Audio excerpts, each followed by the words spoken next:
کامل سے یہ پوشیدہ ہنر کر، کہتے ہیں کہ شیشے کو بنا سکتے ہیں خارا، کہتے ہیں کہ شیشے کو بنا سکتے ہیں خارا۔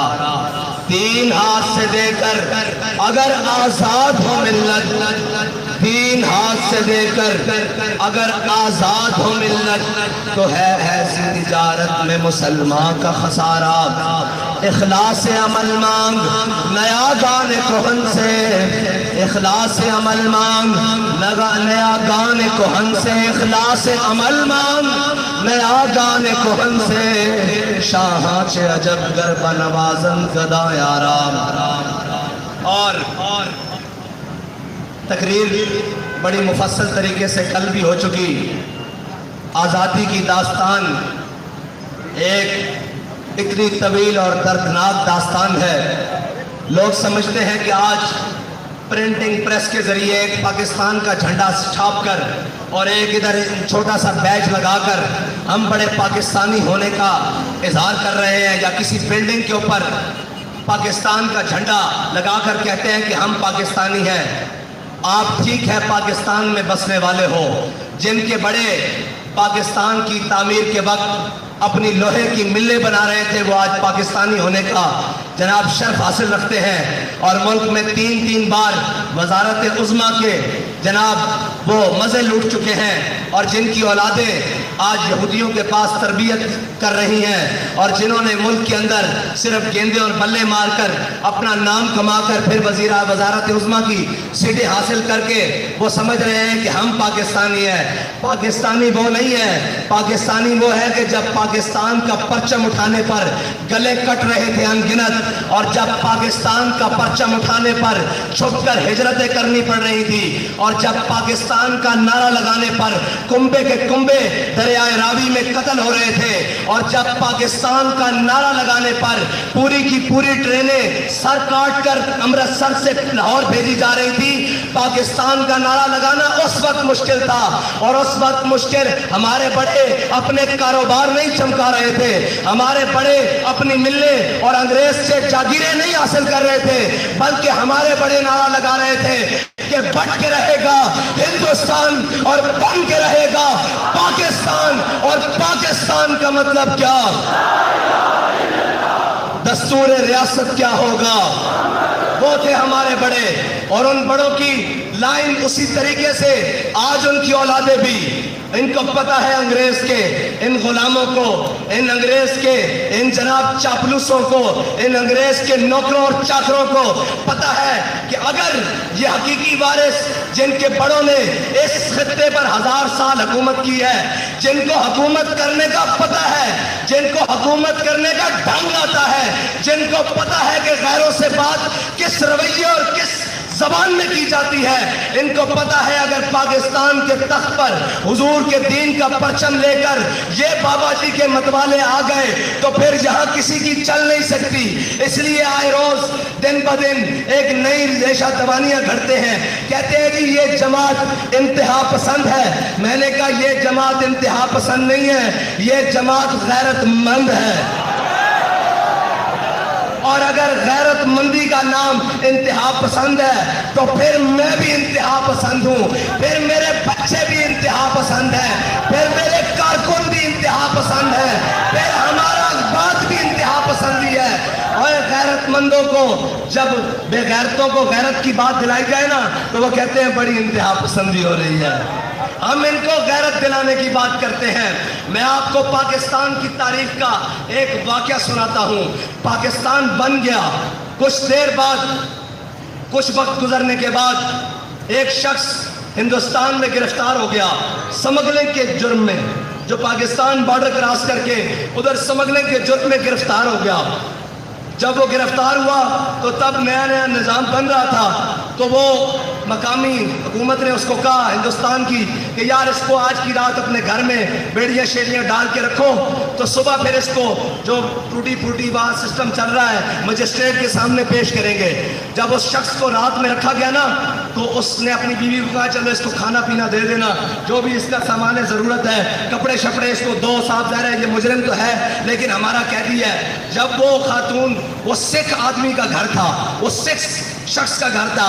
وہ خاتون جب کھانا لے کر اس شخص کے سامنے آئی نا تو وہ کہنے لگی کہ تمہیں ہم نے پاکستان سمگلنگ کرنے کے لیے بنا کر دیا تھا.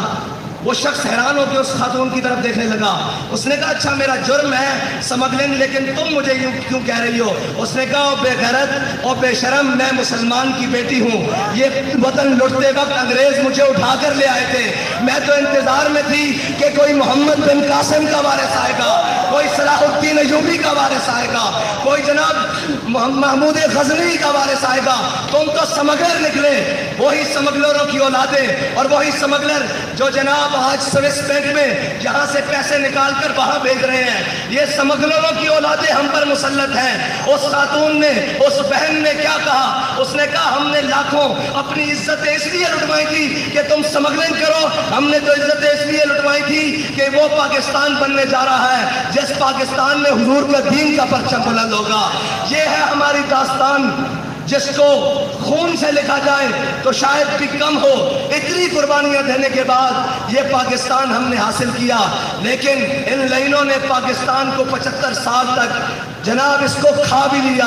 اس کو جس کا دل چاہا، جہاں سے دل چاہا، اس نے اس کو کھایا بھی، توڑا بھی، اور جو نقصان پہنچا سکتا تھا نقصان پہنچایا بھی. لیکن میں ایک بات کہتا ہوں کہ ہمارے بڑوں نے خون جو دیا ہم نے اس سے غداری نہیں کی. نہ ہمارے بڑوں نے غداری کی، نہ ان کے بڑوں نے غداری کی، نہ سید ابو الحسنات نے غداری کی، نہ سید دیدار علی شاہ نے غداری کی، نہ علامہ خادم حسین رضوی نے غداری کی، نہ جناب علامہ عبدالستار خان نیازی نے غداری کی، نہ جناب سردار عبدالرب نشتر نے غداری کی، اور نہ لیاقت علی خان نے غداری کی، نہ مولانا شوکت علی جوہر نے غداری کی. ہمارے بڑوں نے اس پاکستان کے ساتھ اور اس پاکستان کے نعرے کے ساتھ غداری نہیں کی. غداری زرداری نے کی، غداری نواز شریف نے کی، غداری ضیاء الحق نے کی، غداری پرویز مشرف نے کی، غداری جناب عمران خان نے کی. جو پہل کھڑا ہو کے کہہ رہا تھا، لوگ کہہ رہے تھے کہ جناب یہ تو بڑا محب وطن ہے. میں نے کہا کیسے محب وطن ہے؟ کہتا جی وہ بہت بڑے اسٹیڈیم میں جہاں ہزاروں لوگ آتے ہیں وہاں کھڑا ہو کے قومی ترانہ پڑھا ہے. میں نے کہا تجھے منافق کا نہیں پتا، یہ تو قومی ترانہ ہے. منافق تو پیچھے کھڑے ہو کر فرض نمازیں پڑھ رہے تھے.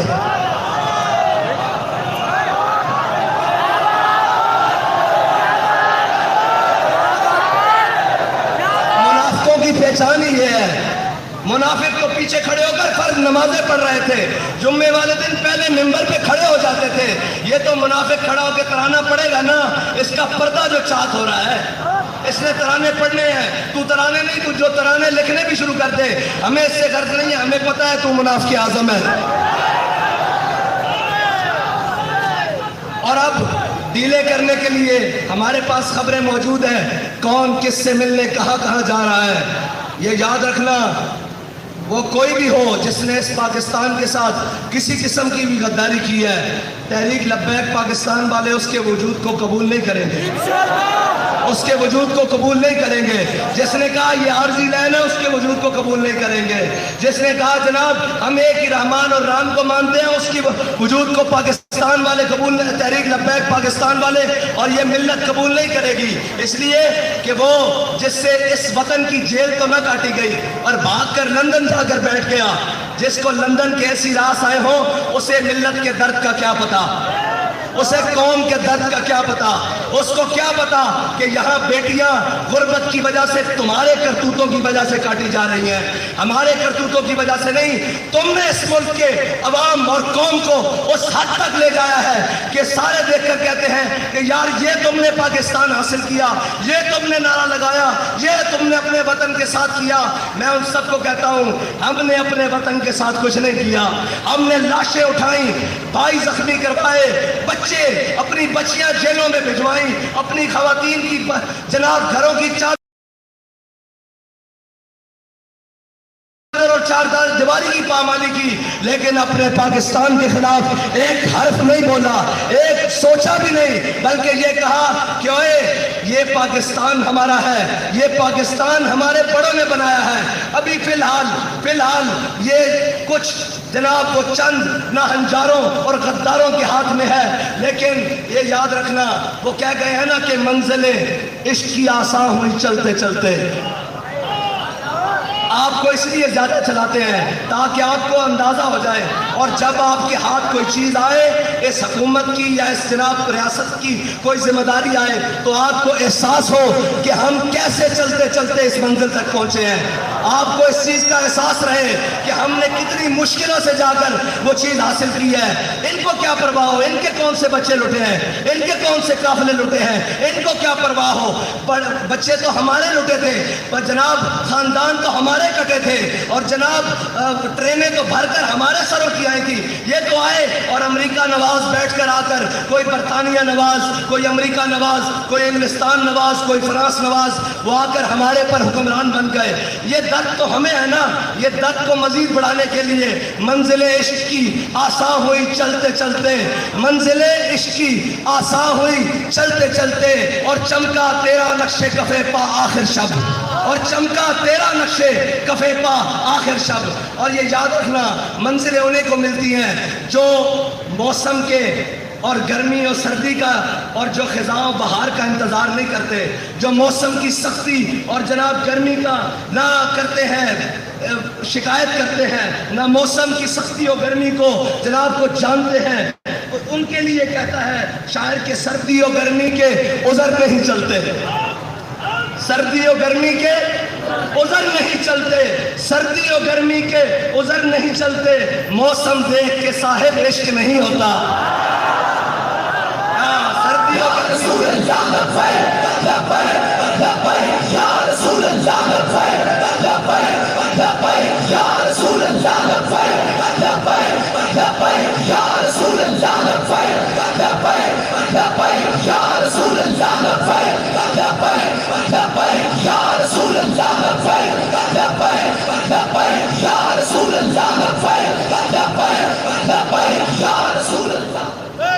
موسم دیکھ کے صاحب عشق نہیں ہوتا۔ فیض آباد کی ٹھنڈی راتیں ہوں یا حبس کی گرم ترین اور گھٹن والی راتیں ہوں، تحریک لبیک پاکستان والے اپنی منزل کی جانب چلتے چلتے آسانیاں اور جناب مشکلیں دیکھ کر رک نہیں رہے، بلکہ وہ اپنی منزل کے جانب جا رہے ہیں۔ اور انشاءاللہ اگر آپ اور میں اخلاص کے ساتھ کام کرتے رہے تو جو انہوں نے 75 سال اس وطن عزیز پاکستان کے ساتھ کیا ہے، اس کا کفارہ اگلے 25 سال میں ہو سکتا ہے، اگر تم اور میں وفادار رہے اس وطن کے ساتھ، اگر قوم نے اپنی آنکھیں کھول لی تو انشاءاللہ۔ ویسے بھی ہمارے شاہ صاحب کہا کرتے ہیں کہ یہ خطہ ایسا ہے 100 سال نہیں نکالتا، یہ خطہ وہ ہے جو 100 سال نہیں نکالتا، 75 تو نکال گیا ہے، 25 انشاءاللہ تحریک لبیک والے نکالیں گے۔ اس کے لیے محنت درکار ہے، اس کے لیے خون پسینہ کرنے کے لیے اور جناب اپنی جاں فشانی کے ساتھ کام کرنے کے لیے وقت درکار ہے، اور کسی ملامت کرنے والے کی ملامت نہیں سننی، کسی ڈرانے والے کا ڈر نہیں سننا، اور جناب کسی کی بھی بات اپنے کان تک نہیں پہنچنے دینی، اس لیے کہ ہمارے علامہ صاحب فرما گئے ہیں غیرت بڑی چیز ہے جہانے تگو دو میں پہناتی ہے درویش کو تاج سر دارا۔ وہ لوگ جو آج جناب یہ سوچتے ہیں کہ بابا جی کو یہ مقام کیسے ملا، بابا جی نے پہلے ہر مکان اور مقام اپنی ٹھوکر کے ساتھ پیچھے کیا ہے، اس لیے یہ مقام ملا ہے۔ ہاں رستے میں بڑے لوگ آتے ہیں خریداری کرنے کے لیے، بڑے لوگ آتے ہیں لالچیں دینے کے لیے، بڑے لوگ آتے ہیں رستے سے پھٹکانے کے لیے، اور بابا جی تو بتا گئے ہیں صوبے طیبہ کارواں بے کارواں۔ ہاں جی، ہماری منزل طیبہ کی گلی ہے اور طیبہ کا نگر ہے اور طیبہ کا نظام ہے، اور کسی منافق سے اور کسی جناب 2 نمبر کی باتوں میں آپ نے نہیں آنا، بلکہ اپنی منزل کی طرف مضبوطی سے قدم بڑھانے ہیں، اور ان کو بتانا ہے کہ یہ جو کہہ رہے تھے نا کہ جناب ہم امریکہ کے خلاف آزادی کی جنگ لڑ رہے ہیں، تم نے انگریز کے خلاف آزادی کی جنگ نہیں لڑی، تمہارے بڑوں نے انگریزوں سے جاگیریں لی، اور انگریزوں کے خلاف ہمارے بڑوں نے آزادی کی جنگ لڑی 1857 سے لے کے 1947 تک، اور وہ ایسی تاریخ رقم کی جسے انگریز آج بھی زخم چاٹتا ہے کہ وہ پگڑیوں والے، وہ جناب قلم سے خط لکھنے والے، وہ قلم سے فتویٰ لکھنے والے، وہ انگریز کہتا ہے میری حکومت کے درمیان اس برِ صغیر کے اوپر جو سب سے بڑی رکاوٹ تھے وہ مدارس کے مولوی تھے، اس لیے وہ مدرسوں کے خلاف ہیں۔ آج بھی جو دین کے خلاف بات کرے تو تم سمجھ لیا کرو کہ یہ اسی انگریز کی اولاد ہے جس کو ہم سے ڈر ہے۔ اور ہم سے ڈرنے والے یہ یاد رکھیں کہ ہمارے اندر کوئی تمہارے لیے نرمی نہیں ہے، اور ہمارے پاس نظریہ بڑا صاف ہے اور بڑی کھلی بات ہے۔ جو حضور کا غلام ہوگا وہ ہمارا امام ہوگا، لیکن جو ان سے بیگانہ ہوگا ہماری جوتی بھی اس سے مہنگی ہے، ہماری جوتی کے ساتھ لگنے والی خاک بھی اس سے مہنگی ہے انشاءاللہ۔ بس اتنی بات ہے کہ اپنے کارواں کو اور اپنے جذبے کو اسی طرح سلامت رکھتے ہوئے، اور سفر جتنا بھی طویل ہو جائے، تھک گئے ہو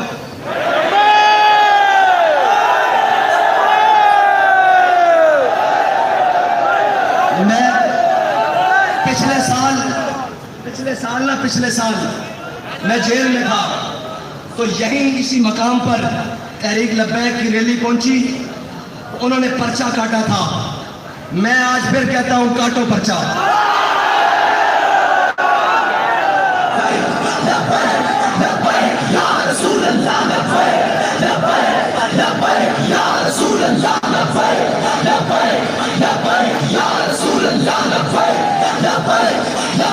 ایک ایک کا نام گن لو، ایک ایک کی شکل یاد کر لو، کاٹو پرچہ۔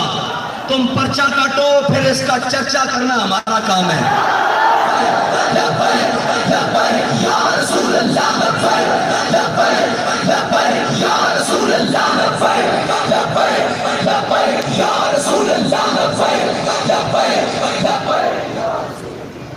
اور آج ایک بیان چل رہا تھا کہ جی یہ بہت بڑی غلط فہمی ہے کہ اسلام تلوار سے پھیلا ہے۔ میں نے کہا اے لعنتی اور مردود، یہ سب سے بڑی غلط فہمی ہوگی کوئی تجھے انسان مانے۔ تیرے اندر انسانیت والی خصلتیں بھی نہیں ہیں، نہ تجھے روحانیت کا پتہ، روحانیت پڑتا ہے، نہ تجھے کسی بات کا پتہ، نہ تجھے کسی کام کا پتہ۔ حکومت تجھ سے چل نہیں سکی، ملک کے خلاف تو بکتا ہے، اداروں کے خلاف تو بکتا ہے، ہر چیز تیرے شر سے کوئی بچا نہیں۔ یہ ایک واحد شخص آیا ہے پاکستان میں جس کے شر سے کوئی محفوظ نہیں، نہ دیندار محفوظ، نہ تاجر محفوظ، نہ وکیل محفوظ، نہ جج محفوظ، نہ جناب فوج محفوظ، نہ وطن محفوظ۔ اس کے ہوتے ہوئے کشمیر کی فروخت ہوئی ہے، بڑی بڑی باتیں آئیں، بڑا بڑا مشکل وقت آیا، لیکن یہ لعنت کا توق اس کے گلے میں پڑا ہے کہ کشمیر فروخت ہوا ہے اور برسرے عام فروخت ہوا ہے۔ اس نے کہا ہے، اور اس نے اپنی بڑی محفل میں کشمیر کا جھنڈا پکڑنے سے بھی انکار کیا ہوا ہے، اگر قوم بھولے نہ تو۔ لیکن قوم کو اب اپنے جناب دماغ حاضر رکھنے پڑیں گے۔ یہ نہیں کہ کوئی آگے کہے میں امریکہ کے خلاف ہوں اور میں جناب اس کے خلاف ہوں، میں آزادی کی جنگ لڑنا چاہتا ہوں اور میں یہ وہ۔ میں نے کہا آزادی کی جنگ تو وہ لڑے نا جس نے غلامی قبول کی ہو۔ اس کا مطلب ہے تو غلام تو ہے نا، یہ تو مانی بات ہے۔ اس کا مطلب ہے تو نے 3.5 سال تو غلامی میں گزارے ہیں۔ آزادی کی جنگ ہم لڑ رہے تھے، جس نے نہ تیری غلامی قبول کی، نہ نواز شریف کی غلامی قبول کی، نہ شاہد خاقان کی غلامی قبول کی، نہ پرویز مشرف کی غلامی قبول کی۔ ہر ظالم کے سامنے بھی کھڑے رہے، ہر جابر کے سامنے بھی کھڑے رہے، اور جو حق بات کہنے کے لیے قیمت دینی پڑی اس کو بڑا سینہ چوڑا کر کے قیمت دی، اور یہاں لاشیں اٹھانی پڑی، خون دینا پڑا، بڑا کھل کے دیا، اور نہ جناب اس کے بعد اپنی بات سے پھرے ہیں، بلکہ یہ کہہ رہے ہیں کہ محفل کون و مقام سحر و شام پھرے، لے کے میں توحید صفت جام پھرے، قوم دشت میں لے کے تیرا پیام پھرے، اور تجھ کو معلوم ہے کبھی ناکام پھرے۔ سب جانتے ہیں نہ مشرف کے دور میں ناکام پھرے، اور نہ جناب نواز شریف کے، اور نہ وہ خاقان کے، اور نہ جناب اس عمران خان کے، اور ابھی بھی جو آئے بیٹھے ہیں ہم انہیں صرف اتنا ہی کہتے ہیں کہ واپس آ جاؤ حضور کے دین کی طرف۔ ڈالر تم سے سنبھل گیا، کہتے نہیں معیشت معیشت معیشت معیشت۔ میں نے کہا ہے اللہ کے بندو، ہم نے پاکستان معیشت کے لیے نہیں بنایا تھا، معیشت کو تو تم نے برباد کیا ہے۔ اور یاد رکھنا، جو بھوکا آدمی ہو نا، بھوکا آدمی غیرت مند ہو لیکن اس کو رات کو نیند بڑی سکون کی آتی ہے، لیکن بے غیرت ہو اور اس کے محلوں میں اور اس کے سوئس بینک اکاؤنٹوں میں اگرچہ اربوں پڑے ہوں، اس کو کبھی سکون کی نیند اور سکون کا حیات میسر نہیں ہوتی۔ تم بے شرم ہو اور بے غیرت ہو، اور قوم کے لوٹنے والوں کو کبھی اطمینان حاصل نہیں ہوگا۔ اگر اس کی انجام دیکھنا ہے تو پرویز مشرف کی تازہ صورتحال دیکھ لیا کرو کبھی، یہ دیکھ لیا کرو کہ انجام کتنا برا ہے۔ یہ 4 دن کی چاندی ہے، یہ 4 دن کی طاقتیں ہیں۔ وہی بات ہے، طاقتیں تمہاری ہے، خدا ہمارا ہے، اور ہمارا بھروسہ کسی پر نہیں ہے۔ کسی کو اپنی طاقت کا زوم آج بھی ہے تو وہ ہم اسے کہتے ہیں کہ تم اپنی طاقت آزما لو۔ ہم سینے وہی رکھتے ہیں جو احمد اللہ شاہ مدراسی والے ہیں، ہم سینے وہی رکھتے ہیں جو امام فضل حق خیر آبادی والے ہیں، ہم سینے وہی رکھتے ہیں جو مولانا عنایت کاکوروی والے ہیں، ہم سینے وہی رکھتے ہیں جو کفایت اللہ کافی والے ہیں، اور ہمارے سینوں کو نسبت امیر المجاہدین والی ہے۔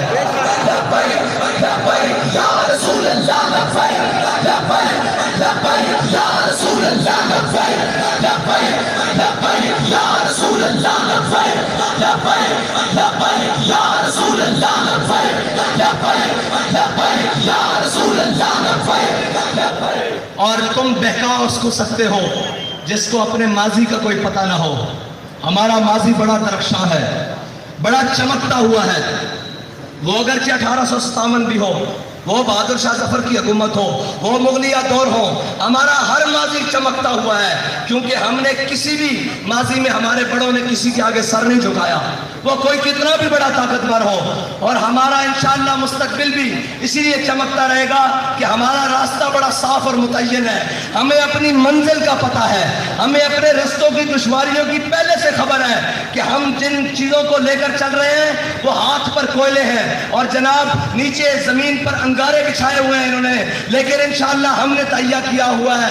منزلیں کیسی بھی دور ہو جائیں، رستے کیسے بھی سخت ہوں، حالات کتنے بھی گرم و سرد ہو جائیں، ہم نے حضور سے وفا کرنی ہے۔ ہم نے اس پاکستان کے اندر حضور کے نظام کو لے کر آنا ہے، اور تاجدار ختم نبوت کا پرچم بلند کرنا ہے، اور انشاءاللہ حضور کے دین کا نعرہ لگانا ہے، اور بڑا سینہ چوڑا کر کے لگانا ہے کہ لبیک